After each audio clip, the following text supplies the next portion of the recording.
میں ایک پوشیدہ خزانہ تھا، تو میں نے خود کو چاہا، مجھے چاہت ہوئی کہ میں پہچانا چاہتا، لیکن ان الفاظ سے بندہ نشید نے خود ریسرچ کی حدیث پر، ان الفاظ سے ذخیرہ حدیث میں یہ روایت نہیں ہے، لیکن مشہور انہی الفاظ کے ساتھ رسول اللہ صلی اللہ علیہ وآلہ وسلم کی طرف یہ روایات جو ہیں وہ لے کر آتی ہیں کہ اللہ نے جو تخلیق فرمایا کائنات کو، تو اس میں مقصود رسول اللہ صلی اللہ علیہ وآلہ وسلم کی ذات اقدس، اس کے ذریعے اللہ تعالیٰ نے خود کی معرفت کروائی، پہچان دی۔ اگرچہ روایات صحیح روایات تک یا متواتر احادیث جس کو نص قطعی کہہ سکتے ہیں ہم، قرآن کی کو واضح آیات جو عبارت النص اس بارے میں ہو، جو آئی ہی اس لیے ہو کہ میں نے کائنات کو اس مقصد کے لیے تخلیق کیا، جس میں رسول اللہ صلی اللہ علیہ وسلم کی عظمت و شان شامل ہو، یا کچھ متواتر احادیث جن میں یہ بات ملے، ایسا محفوظ ہے، نہیں ملتا۔ لیکن جب اللہ رب العزت کے کائنات کے ساتھ جو معاملات ہیں ان کو ہم دیکھتے ہیں، اس پر نظر دوڑائی جائے، اگرچہ وہ قاہرانہ نظر ہو، تو وہ ذات جس کے ساتھ محبت، شفقت، رحمت اور تعلق کے اللہ تعالیٰ کی روابط رہے، اور اللہ تعالیٰ کے اس پر ایسے کرم نازل ہوئے، اللہ تعالیٰ نے اس کے ساتھ ایسی محبتوں برا رویہ رکھا، وہ سب سے زیادہ تمام مخلوقات سے زیادہ سیدنا محمد رسول اللہ صلی اللہ علیہ وسلم ہے۔ تو اس سے محسوس یہ ہوتا ہے کہ اللہ رب العزت نے رسول اللہ صلی اللہ علیہ وسلم کی جو شان اقدس ہے یہ کائنات کو واضح کرنا۔ اللہ رب العزت نے ہمارے نبی صلی اللہ علیہ وسلم کو بیش بہا شانوں سے نوازا، اتنی شانیں ہیں کہ ہمیں ان کا پتہ ہی نہیں، اور جن شانوں کا پتہ ہے بس ان کا نام ہی آتا ہے، اس شان کو نہ بیان کرنا آتا ہے نہ سمجھنا آتا ہے، کیونکہ رسول اللہ صلی اللہ علیہ وآلہ وسلم کو دینے والا خالق تھا، تو ہم دیتے ہوئے نہیں تھے، نہ اس نے ہمیں بتایا کتنا دیا، کیسے دیا۔ لینے والے رسول اللہ صلی اللہ علیہ وآلہ وسلم تھے، تو اس وقت بھی ہم نہ تھے جب وہ لے رہے تھے یا جب وہ دے رہا تھا، تو کتنا دیا، کتنا نوازا، کس قدر نوازا، کب نوازا، کس حیثیت اور زاویے سے نوازا، کسی کو کچھ پتا نہیں۔ تو ہم تک ایک جز پہنچا حضور کے اوصاف کا، رسول اللہ صلی اللہ علیہ وسلم کی شانوں کا ایک حصہ، اور اس حصے کے نام پہنچے، وہ ایک حصہ بھی ہم میں سے کوئی جانتا نہیں۔ ان کی شان اتنی اعلیٰ و ارفع ہے کہ ہم اس شان کو نہ بیان کر سکتے، نہ ہمارے امکانات میں سے، ہمارے یہ ممکن نہیں۔ حافظ شیرازی نے اسی چیز کو یوں بیان کیا، من وجهك المريد لقد نفر القمر یا صاحب الجمال و یا سید البشر، یا صاحب الجمال و یا سید البشر، من وجهك المريد لقد نفر القمر لا يمكن الثناء كما كان حقه بعد الظلام حضور تو یہ قصہ مختصر۔ حضور کی شان کا توصیف کا جو حق ہے وہ ممکن نہیں ہے، ہم بس اتنا کہہ لیتے ہیں کہ اللہ کے بعد سب سے بڑے ہیں۔ تو اللہ رب العزت نے رسول اللہ صلی اللہ علیہ وسلم کو جو سیر کروائی، جس کو ہم شب اسراء، شب معراج کے نام سے جانتے ہیں، اور اپنے نبی پر جو خاص فضل فرمائے اس کی یاد مناتے ہیں۔ اللہ رب العزت نے اپنے رسول پر، اپنے نبی پر جو فضل فرمایا اس کی ہم مسلمان بطور شکرانہ یاد مناتے ہیں۔ اس میں اللہ رب العزت نے جو قرآن کریم میں آیت کریمہ نازل فرمائی اس کے بارے میں، اور جو ہمیں احادیث سے اس کے بارے میں تفاصیل ملتی ہیں، ان میں سے تصوف کے جو مسائل ہیں وہ کیسے حل ہوتے ہیں وہ میں آج انشاءاللہ آپ کے گوشت گزار کروں گا۔ شاید یہ صاحب مزار کا تصوف ہے قبلہ حاجی صاحب کا کہ جب بھی میں یہاں آتا ہوں گفتگو کرنے کے لیے، اور بھی مقامات پہ مجھے شک ہوتا ہے رب کے دین کو بیان کرنے کا، لیکن میں جب یہاں آتا ہوں تو میرا دل کرتا ہے کہ میں کوئی تصوف کا موضوع چھیڑوں۔ اللہ صاحب مزار صوفی ہے، تو مجھے آج یہ محسوس ہو رہا ہے کہ میں جب بھی آیا ہوں تو میرے منہ سے تصوف کے حوالے سے گفتگو نکلتی ہے، شاید یہ صاحب مزار کا تصوف ہے۔ تو آج تصرف، یہ تصوف کی ایک ٹرم ہے، ایک اصطلاح ہے، تو جو تصوف کی اصطلاحات ہیں، جو مسائل تصوف ہیں، آج ان کو اس آیہ کریمہ کے تناظر میں، واقعہ معراج کے تناظر میں دیکھیں۔ اللہ رب العزت نے ارشاد فرمایا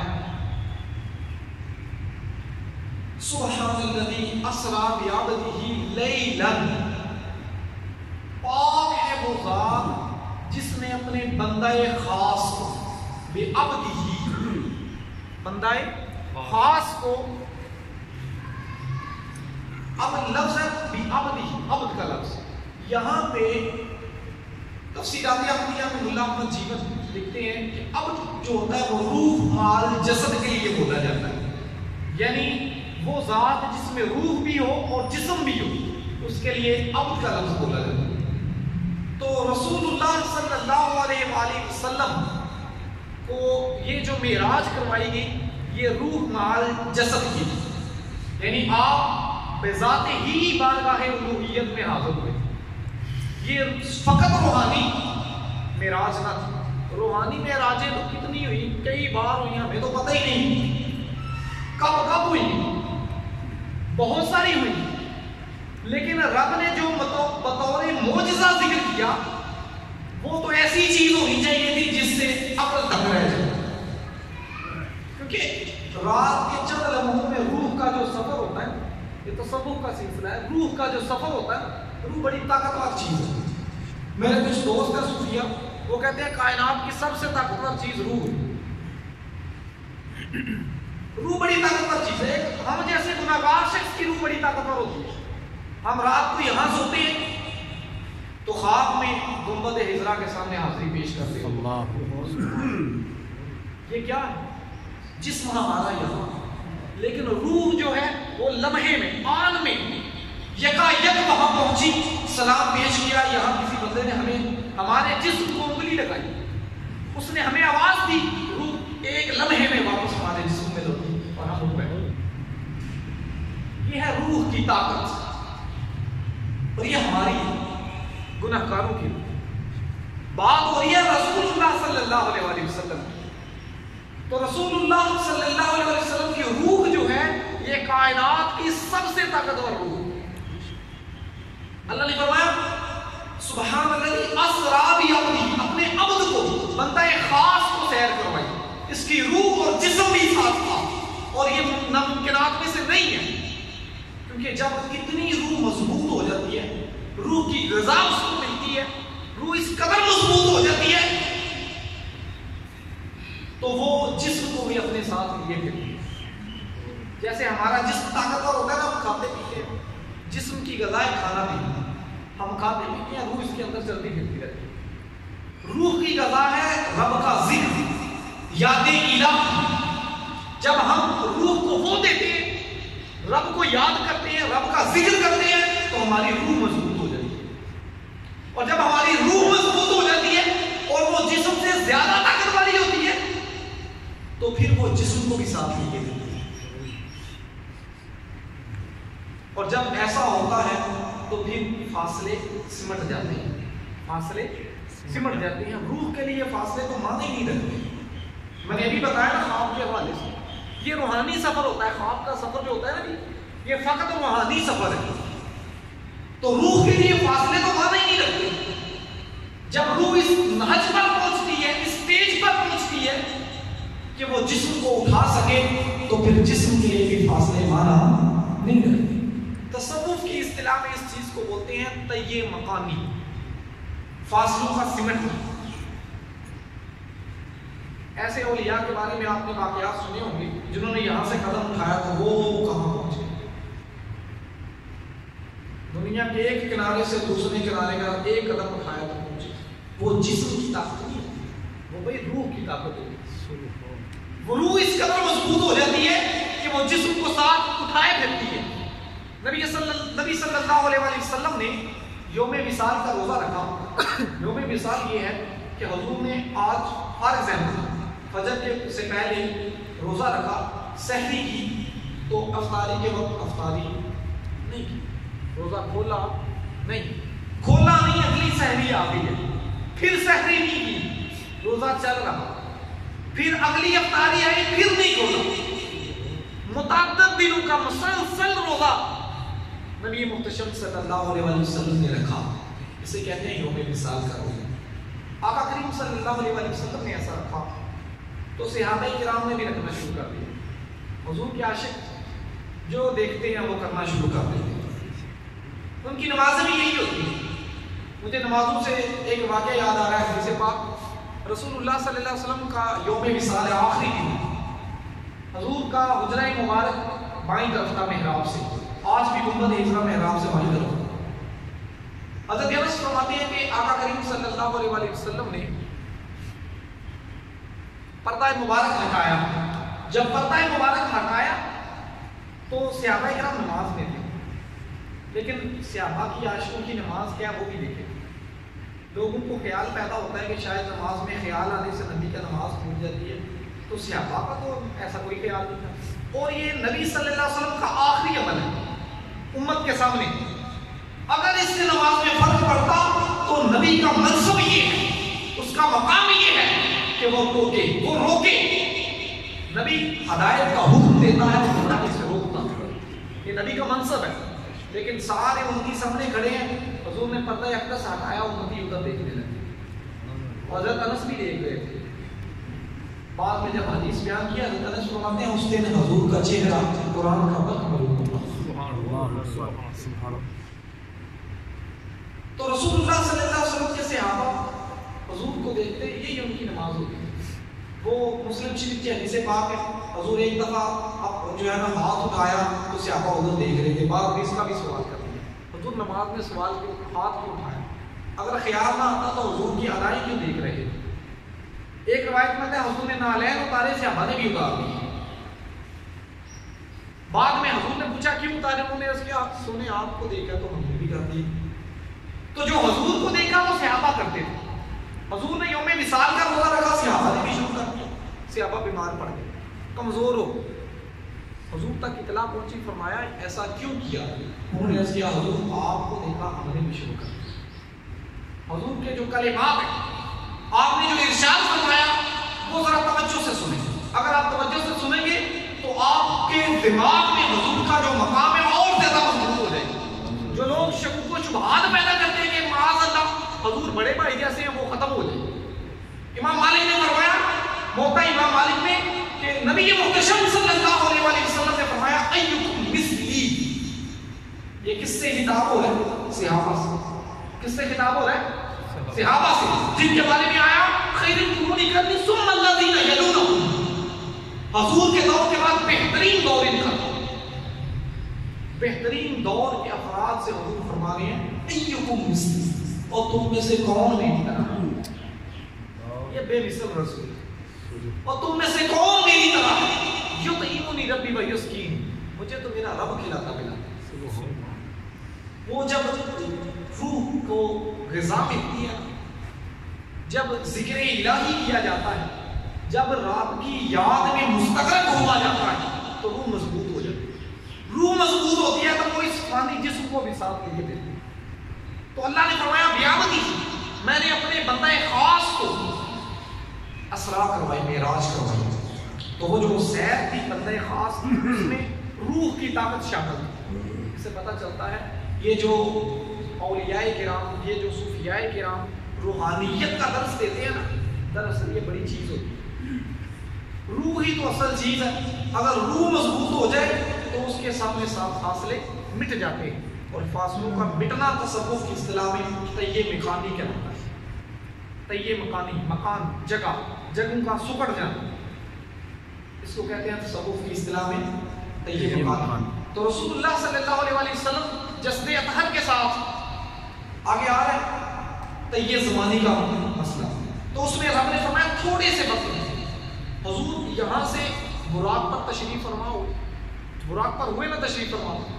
اگر آپ کو حضور کے اس اسرار سے ابھی بھی سمجھ نہیں آ رہی تو میں ایک اور بات کو آسان کرتا ہوں، اس سے بہت زیادہ بات واضح ہوتی ہے.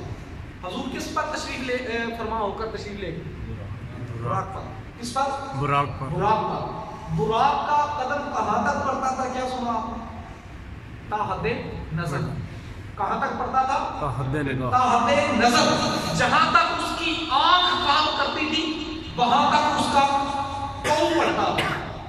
تو بھائی براق کا پاؤں پڑتا تھا یا نہیں پڑتا تھا؟ یہ سوار جو بیٹھا ہوا ہے نا اس کی برکتیں ضرور اس میں شامل ہیں. پہلے براق کا قدم یہاں تک پڑتا تھا یا نہیں پڑتا تھا؟ جو سوار بیٹھا ہوا ہے نا اوپر، جو ابھی براق پر سوار ہے، اس کا تصرف اتنا ہے، اس کا اپنا قدم بھی ایسا ہے، اس کے اولیاء کا قدم بھی ایسا ہے، وہ جس سواری پر بیٹھ گیا اس کا بھی قدم ایسا. اس کا اپنا تصرف اتنا ہے. تو اگر حضور کی سواری کا تصرف اتنا ہو جاتا ہے کہ تا حد نظر اس کا قدم پڑتا ہے، اس کے لیے فاصلے مٹ جاتے ہیں. براق کے لیے فاصلہ مٹ گیا نا جی، تا حد نظر قدم رکھنے پر فاصلہ تو سکڑ گیا. تو اگر براق کے لیے، سواری کے لیے فاصلے مٹ جاتے ہیں تو یہ جس کی خدمت گار ہے، یہ جس کی سواری ہے، جس کے تلووں میں ہے، اس کی پریشان کیا ہو. تو یہ تیہ مکانی کا مسئلہ یہ تو براق نے حل کر دیا. تصوف کی اصطلاح اس سے پتہ یہ چلا، یہ جو صوفیاء اصطلاح ٹرم یوز کرتے ہیں نا تیہ مکانی کی، یہ درست ہے اور قرآن سے ثابت ہے، احادیث سے ثابت ہے. قرآن سے ثابت حضور کی اسرار، حدیث سے ثابت براق، قرآن و سنت سے تیہ مکانی کا مسئلہ ثابت ہوا. ایک اور چیز ہوتی ہے جی تیہ زمانی. تیہ زمانی کا مطلب ہے وقت کا سکڑ جانا. وقت ایسا ہو جاتا ہے کہ آپ وقت تھوڑا سا ہوتا ہے، آپ کے معاملات بہت سارے ہو جاتے ہیں، وقت گزرتا ہی نہیں. آپ کو لگتا ہے کہ ابھی بالکل ابھی چند سیکنڈ کی بات ہے، لیکن اس میں معاملات ایسے ہو جاتے ہیں جو مہینوں کے ہوتے ہیں، جو سالوں کے ہوتے ہیں. اللہ نے فرمایا سبحان الذی اسری بعبدہ لیلا. یہ لیلا پر جو تنوین ہے نا اوپر، یہ تکلیف کے لیے، قلت کے لیے.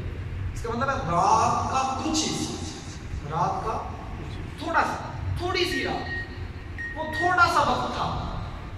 اللہ نے سیر اس میں کروائی تھوڑے سے وقت میں. بھائی تھوڑا سا وقت، امامت کروانی ہے، آسمانوں پر حاضری ہے، محبوب کی بارگاہ میں راز و نیاز کی باتیں ہیں.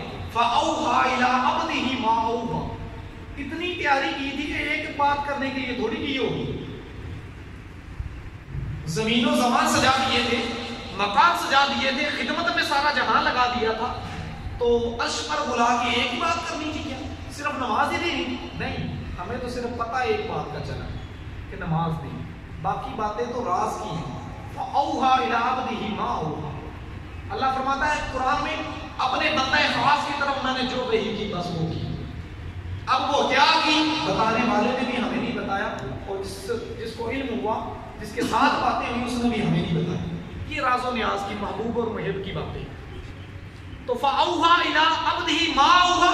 وہ کتنی باتیں کی، کب تک ہوتی رہی؟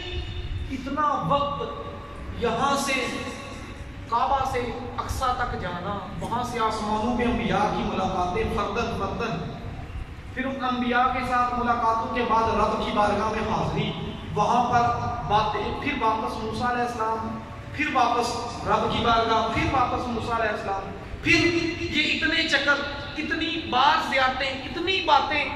لیکن رب فرما رہے لیلا، رات کا تھوڑا سا حصہ، رات کا تھوڑا سا حصہ.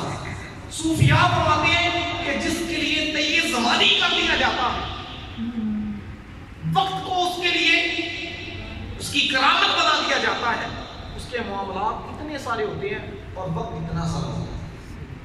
اور اگر ہم نے قرآن سے سیکھنا ہو کیا یہ صوفیاء سچ کہہ رہے ہیں؟ تو قرآن فرماتا ہے سبحان الذی اسریٰ بعبدہ لیلا، رات کے کچھ حصے میں نے تو اتنا کچھ کروا دیا. اور یہ اولیاء بھی تو اسی کے ماننے ہیں. بات کی سمجھ آ رہی؟ اگر ہم معجزہ اور کرامت کی ڈیفینیشن دیکھیں نا، اس کی تعریف کیا، کس کو معجزہ کہتے ہیں اور کس کو کرامت کہتے ہیں، کہ دراصل معجزہ اور کرامت دونوں رب کے معاملے ہوتے ہیں. کرتا کون ہے؟ رب. رب کی قدرت کاملہ کا اظہار ہوتا ہے کرامت بھی، اور رب کی قدرت کاملہ کا اظہار ہوتا ہے معجزہ بھی. جب رب کی قدرت کاملہ کا اظہار نبی کے ہاتھ میں ہو تو وہ معجزہ کہلاتا ہے، اور جب رب کی قدرت کاملہ کا اظہار ولی کے ہاتھ میں ہو تو وہ کرامت کہلاتا ہے. تو جو نبی کے ہاتھ میں یہ معجزہ واضح کر رہا ہے تو کون ہے؟ سبحان اللہ، وہ پاک صاحب. اور یہ پیروکاروں کے ہاتھوں پر، اولیاء کے ہاتھوں پر جو کرامت ظاہر کرتا ہے یہ بھی تو وہی رہا. تو اس لیے یہ جو طی زمانی کا مسئلہ ہے کہ تھوڑے سے وقت میں اتنے کام کیسے کر لیتے ہیں. میں نے مختلف کتابیں پڑھی، کچھ ایسے ہمارے علماء گزرے ہیں کہ جنہوں نے اپنی زندگی میں درجنوں نہیں سینکڑوں ہزاروں تک کے قریب کتابیں لکھی. بندہ حیران ہو جاتا ہے اس بندے کی زندگی ہوئی جس میں اس نے کام کیا، وہ 25-30 سال بنتے ہیں. یہ بندے کی شادی بھی تھی، بچے بھی تھے، اس کے دوست رشتہ دار بھی تھے، بندہ پڑھاتا بھی تھا. اس کے باوجود اگر اس کو تقسیم کیا جائے دنوں پر تو ایک دن کے تو سینکڑوں صفحات بنتے ہیں. یہ بندہ کس ٹائم لکھتا تھا؟ کیسے اس نے اتنی کتابیں لکھ لی؟ ممکن نظر نہیں آتا. یہی ہے بھائی طی زمانی، یہی طی زمانی ہے کہ اللہ اس شخص کے لیے، اپنے اس بندے کے لیے وقت کو ایسا کر دیتا ہے کہ اس کے اتنے سارے معاملات ایک لمحے میں ہو جاتے ہیں. اور یہ ہمیں قرآن سے نظر آتا ہے. یہاں پر طی مکانی، طی زمانی ہوتی ہے، اسی چیز ہوتی ہے طی لسانی، زبان. بندے نے بہت ساری باتیں کرنی ہوتی ہیں، بہت زیادہ باتیں ہو جاتی ہیں، لیکن ایسا لگتا ہے کہ وقت تو ابھی گزرے ہی نہیں. جگہ وہی ہے، وقت وہی ہے، باتیں اتنی زیادہ ہوگی. یہ جو میں نے ابھی آپ کی بات آپ کے سامنے پیش کی بات کہ اللہ رب العزت نے فرمایا فَأَوْحَىٰ إِلَىٰ عَبْدِهِ مَا أَوْحَىٰ، کتنی باتیں کی، کتنے راز و نیاز ہوئے. کب تک بارگاہ خداوندی میں حضور جلوہ افروز رہے، اپنے محبوب کی بارگاہ میں حاضر رہے، کب تک کسی کو کچھ پتا. کتنی باتیں ہوئی کچھ پتا. ہمیں تو اتنا تھوڑا سا پتا چلا، ایک بات پتا چلی، اس ایک بات کا بھی ایک حصہ پتا چلا کہ نمازوں کی بات ہوئی. باقی کیا ہوئی وہ تو راز ہے، اور پھر جو راز رکھا ہے وہ ایک بات نہیں ہوتی. پھر میں دوبارہ کہہ رہا ہوں، اتنا جو اہتمام کیا تھا وہ ایک بات صرف نماز دینے کے لیے تھوڑے کیا ہو. جب محبوب کی جو دل میں ملال تھا، واقعہ معراج کا بیک گراؤنڈ دیکھے نا تو حضور کے دل میں ملال تھا. آپ کے دو بہت قریبی، دو چاہنے والے دنیا سے چلے گئے. حضور کا دل غمزدہ تھا تو پریشانی دور کرنی تھی. تو جب محبوب کو پریشانی دور کرنے کے لیے بلایا ہوگا تو اپنے جلبوں سے نوازا ہوگا تو اتنے جلوے تو بکھیرے ہی ہوں گے کہ محبوب کا دل باغ باغ ہو. اتنی باتیں تو کی ہوگی کہ محبوب کے دل کا ملال مٹ جائے. وہ کتنی تھی کچھ پتا نہیں. اتنی باتیں ہوگی، وقت ادھر کا ادھر ہے. بھائی یہ طی لسانی ہے، باتیں اتنی ہو جاتی ہیں اور وقت وہی کا وہی رہتا ہے، جگہ وہی کی وہی رہتی ہے، باتیں بہت ساری ہو جاتی ہیں. مختلف اولیاء کے بارے میں آتا ہے نا کہ انہوں نے یہاں سے قرآن شروع کیا، وہاں پہ جا کے ختم کر دیا. تو اتنی جلدی کیسے پڑھ لیتے تھے؟ یہ طی لسانی ہے. اللہ ان کے لیے زبان کے اندر ایسی کرامت ڈال دیتا ہے، ان کی زبان کو ایسا بنا دیتا ہے، ان کے لیے معاملات کو اتنا آسان کر دیتا ہے کہ ان کی بہت ساری باتیں لمحہ میں ہو جائیں. ہمارے لیے وہ لمحہ ہوتا ہے لیکن ان کے لیے تو اتنی ساری باتیں ہوتی ہیں. اور یہ اتنی ساری باتیں ہمیں واقعہ معراج سے سمجھ آتی ہیں. اس کے بعد رسول اللہ صلی اللہ علیہ وسلم نے جو حدیث پاک میں آتا ہے، آپ نے فرمایا مررت بقبر موسیٰ وهو قائم یصلی. اب حدیث کی طرف چلتے ہیں جو حدیث سے تصوف اور اس کی اصطلاحات، اس کے گجلت مسائل ثابت ہوتے ہیں، ان کی طرف چلتے ہیں. واقعہ معراج کی روشنی رسول اللہ صلی اللہ علیہ وسلم نے ارشاد فرمایا مررت بقبر موسیٰ، میں موسیٰ علیہ السلام کی قبر کے پاس سے گزرا وَهُوَ قَائِمٌ يُصَلِّي فِي قَبْرِهِ، اور آپ اپنے مزار انور میں کھڑے ہو کر نماز پڑھ رہے ہیں. یصلی ویسے دونوں لفظوں کے لیے استعمال ہوتا ہے، نماز کے لیے بھی اور درود شریف کے لیے. وہ نماز پڑھ رہے تھے یا بارگاہ رسالت میں آپ تشریف لا رہے ہیں نا، گزر رہے ہیں، تو آپ کی گزرگاہ میں آپ کھڑے ہو کر آپ کا مزار پڑتا تھا گزرگاہ میں، تو اس گزرگاہ میں کھڑے ہو کر حضور کے استقبال کے لیے درود پڑھ رہے تھے یا اپنی رب کی بارگاہ میں سجدہ ریزیاں کر رہے تھے، کچھ بھی کر رہے تھے. حضرت موسیٰ کہاں تھے؟ اللہ کے رسول نے کیا فرمایا؟ فی قبرہ، اپنی قبر میں. لوگ کہتے ہیں پتہ نہیں کہاں سے یہ اولیاء نے اصطلاح نکال لی کشف قبور کی کہ قبر کے اندر کے حالات ان کو کیسے پتہ چل رہے. یہ تو ناممکن بات ہے بھائی. اللہ کا رسول فرما رہا ہے، واقعہ معراج کی حدیث ہے، مررت بقبر موسیٰ، میں موسیٰ علیہ السلام کی قبر کے پاس سے گزرا اور موسیٰ کریم اپنی قبر میں کھڑے ہو کر نماز ادا کرتا. دیکھو حضور کا گزر پاس سے ہوا، موسیٰ کریم اپنی قبر میں ہے، حضور نے اندر کے حالات کو جان لیا یا نہیں جان لیا؟ جان لیا تھا. اور صرف اتنا نہیں، یہ قبر کس کی ہے حضور پہچانتے تھے موسیٰ علیہ السلام. یہ بھی جانا کہ مزار کس کا ہے، اور یہ بھی جانا یہ کر کیا رہا. کشف قبور کا جو مسئلہ ہے اولیاء کرام نے تصوف کی کتب میں اور اپنی سیرت میں اور اپنی زندگیوں میں جو بیان فرمایا، کشف قبور کا مسئلہ واقعہ معراج سے بالکل حل ہو جاتا ہے کہ رسول اللہ صلی اللہ علیہ وسلم کی احادیث سے ثابت ہے. اور یہ مستند احادیث سنا رہا ہوں، کوئی ایسی حدیث نہیں ہے کہ بعد میں کوئی آپ کو کہے کہ یہ موضوع حدیث تھی، گڑھی ہوئی حدیث تھی، ضعیف تھی، ایسی کوئی بات نہیں. الحمدللہ آپ کے سامنے بیٹھ کر کچھ ذمہ داری سے بات کر رہا ہوں. اللہ کے رسول نے فرمایا مررت بقبر موسیٰ وهو قائم يصلي في قبره، موسیٰ کریم اپنی مزار میں کھڑے ہو کر نماز پڑھ رہے تھے یا میری بارگاہ میں درود بھیج رہے تھے. اور حضور پاس سے گزرے اور کہاں تشریف لے گئے؟ مسجد اقصی. جب آپ کا سفر ہوا حضرت موسیٰ کریم علیہ السلام کی مزار سے، اس کے پاس سے آپ گزرے، تو آپ تشریف پہلے کہاں لے گئے؟ مسجد اقصی میں. حضرت موسیٰ تو وہی یہاں پر نماز پڑھ رہے تھے. کیا کر رہے تھے؟ نماز پڑھ رہے تھے. حضور کس پر سوار ہے؟ براق پر. اگر کوئی یہ کہے کہ یہ حضور کا تصرف معاذ اللہ نہیں ہے کہ براق اتنی تیزی سے سفر کر رہا تھا، بلکہ اللہ نے بنایا ہی ایسا تھا اس کو، باقی انسان ایسے نہیں کر سکتے، یا انبیاء یا اولیاء ایسا نہیں کر سکتے. تو میرا سوال یہ ہے کہ موسیٰ کریم تو یہاں پہ کیا کر رہے تھے؟ نماز پڑھ رہے تھے. نماز پڑھ رہے تھے نا، تو حضور تو مانا کہ براق کے اوپر سے گزر رہے تھے، آپ براق پر تشریف فرماتے. تو جب حضور مسجد اقصی میں پہنچے ہیں تو موسیٰ کریم پھر پیچھے مسجد بن کے کھڑے ہوئے. اللہ اکبر. کیا وہ کیسے آ گئے تھے یہاں پر؟ ان کے پاس تو کوئی براق نہ تھا، وہ تو قبر کے اندر تھے. تو قبر کے اندر سے مسجد اقصی کے اوپر سطح زمین پر کیسے آ گئے؟ حضور نے تو چند لمحوں کا سفر طے کیا براق پر. یہ 1239 کلومیٹر آج بنتا ہے، 1239.40 مکہ سے فلسطین کا سفر آج. اور یہ 1 گھنٹہ تقریباً 50 منٹ لگتے ہیں ہوائی جہاز کا آج کے سفر میں. تو وہ کون سی چیز تھی جو موسیٰ کریم علیہ السلام قبر کے اندر سے باہر بھی تشریف لائے، اور پھر باہر سے ان کو یہ بھی پتا تھا وہاں بھی جانا، نماز مکمل کی یا دروشی مکمل کیا، وہ بھی مکمل کیا، اور حضور کی وہاں تشریف آوری تک آپ بھی تشریف لے جا چکے تھے. بھائی یہ روح کی طاقت ہے. یہ کیا ہے؟ روح کی طاقت ہے.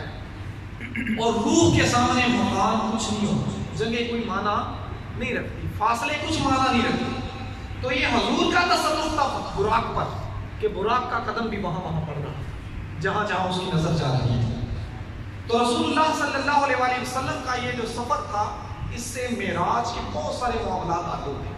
اب آگے جب حضور آسمانوں کی طرف تشریف لے گئے، رب کی بارگاہ میں حاضر ہو رہے ہیں، آسمانوں پر تشریف لے جا رہے ہیں. جب آپ چھٹے آسمان کو پہنچے، مانا پھر مراد صاحب تھا. تو موسیٰ علیہ السلام پہلے قبر میں، موسیٰ علیہ السلام پھر مسجد اقصی میں، حضور معراج براق پر، حضور کے ساتھ جبریل، چھٹے آسمان پر پھر موسیٰ.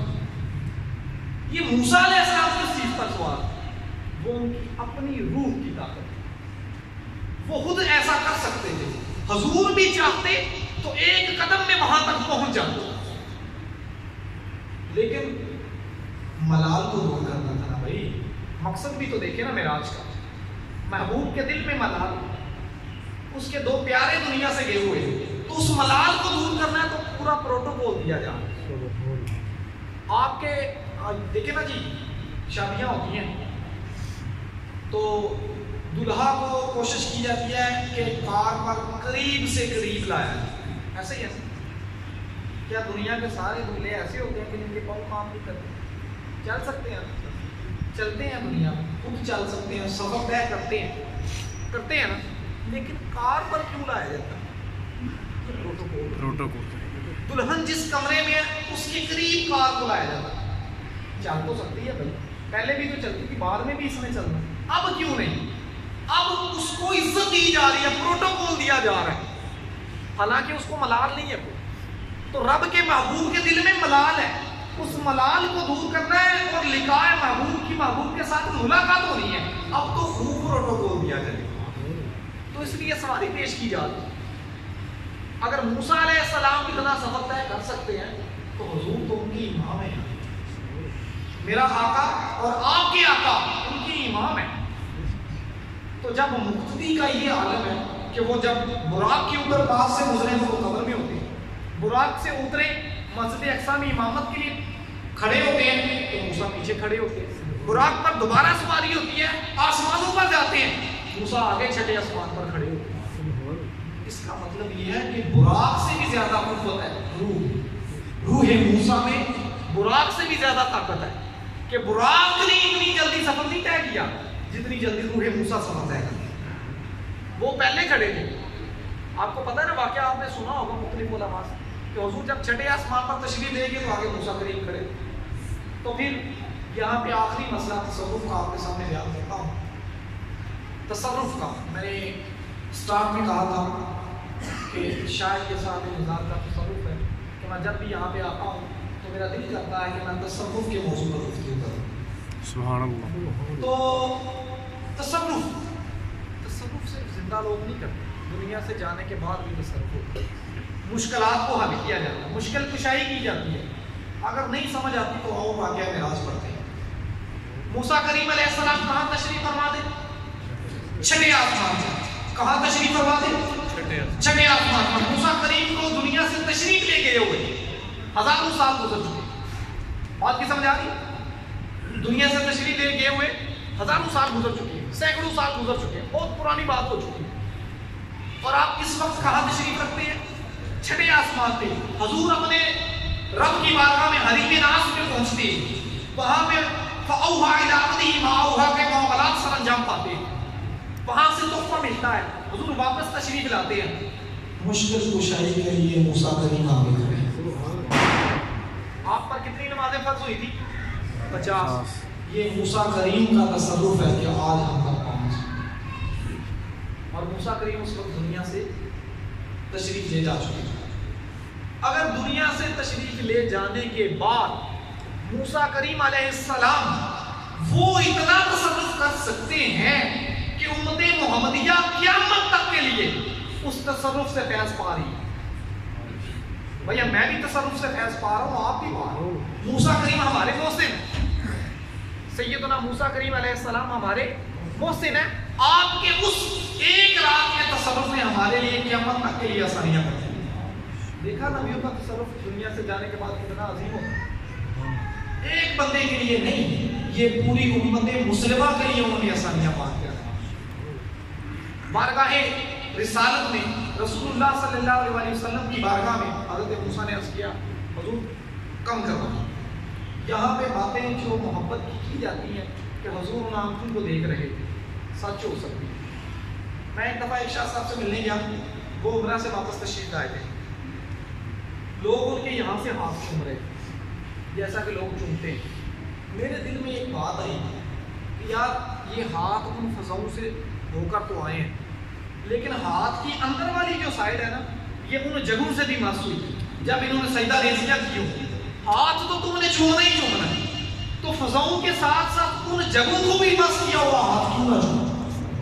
تو موسیٰ کریم علیہ السلام نے جو حضور کی زیارت، ان آنکھوں کی زیارت جو اس ذات کو دیکھ کے آئی تھی، اس کے لیے اگر یہ کیا تو بھی ٹھیک ہے، اور اگر ہمارا احساس کرتے ہوئے کیا تو بھی ٹھیک ہے، لیکن ان کا تصرف بہرحال تھا۔ انہوں نے دنیا سے جانے کے بعد اس قدر اعلیٰ تصرف کیا کہ قیامت تک کے مسلمان اس سے فیض پا گئے، اور وہ قیامت تک کے مسلمانوں کے لیے محسن ہیں۔ تو اللہ رب العزت سے دعا ہے کہ اللہ تعالیٰ ہمیں شان رسالت بیان کرنے، سمجھنے، حضور کے فرامین پر عمل کرنے کو آگے پہنچانے، اور اولیاء علیہم السلام و رحمہ اللہ ان کے نقش قدم پر چلنے اور ان کے اقوال کو صحیح سمجھنے اور ان کے ساتھ دنیا سے اٹھائے جانے، اور پھر جب قیامت والے دن ان کے ساتھ حشر و نشر اور حساب و کتاب کرنے کی توفیق عطا فرمائے، اور اللہ اس سلسلے میں ہمارے اوپر آسانیاں فرمائے۔